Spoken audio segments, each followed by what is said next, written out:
Hello, we're on week 16 of season 3 of the Andy Griffith Show. This week's episode title is Man in a Hurry. Barney, what's up this week? Well, the stranger had car trouble about 2 miles out of town on a Sunday morning.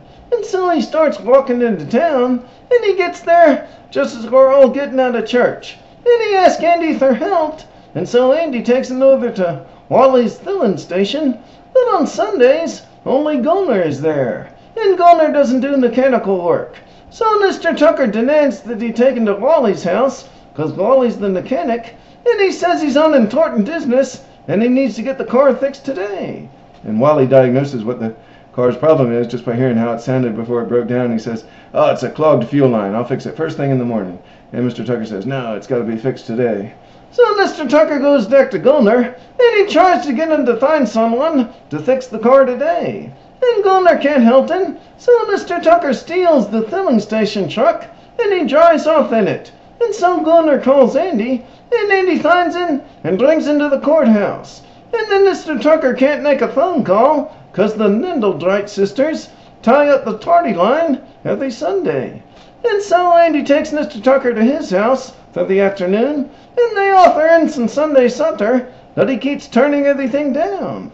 Yeah, and then he tries to make a phone call from Andy's house, and the same ladies are still tying up the party line, and so he just goes off and starts yelling, "Mayberry needs to step into the 20th century." Yeah, he says we come to a standstill on Sundays, 'cause 2 old ladies want to talk about their feet falling asleep.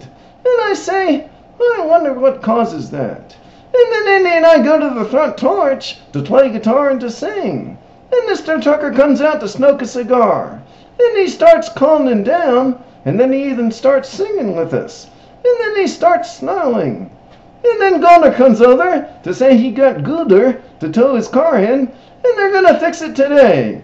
And that gets Mr. Tucker all keyed up again. And I say, well, you know what I think I'm going to do? I'm going to go home, take a little nap, and then I'm going to go over to Thelma Lou's and watch a little TV. And then you say it 2 more times, and Mr. Tucker yells at you, "Just do it! Go home, take a little nap, then go over to Thelma Lou's and watch some TV." And then Gooder comes over to get permission from Mr. Tucker to put in some new spark plugs in the car. And Andy teals an apple with the teal all in one piece. And then Goner brings the car die, saying it didn't need new spark plugs after all, so it'll need no charge, 'cause it was such an honor to work on such a nice car. And Aunt Dee says to Mr. Tucker, "Sorry you're leaving. We were just going to have ice cream." And she gives him a dag lunch, and Opie gives him a good luck penny. And Andy says come back and stay longer sometime. So Mr. Tucker gets in the car, and he starts it up. And we can see now by his facial expression that he doesn't want to leave, because he's starting to like it here. So he gets back out of the car and says, "It sounds terrible. Maybe he should wait till morning and have Wally look at it." So Andy sees what's going on, and he agrees with him. So now Mr. Tucker will have to spend the night.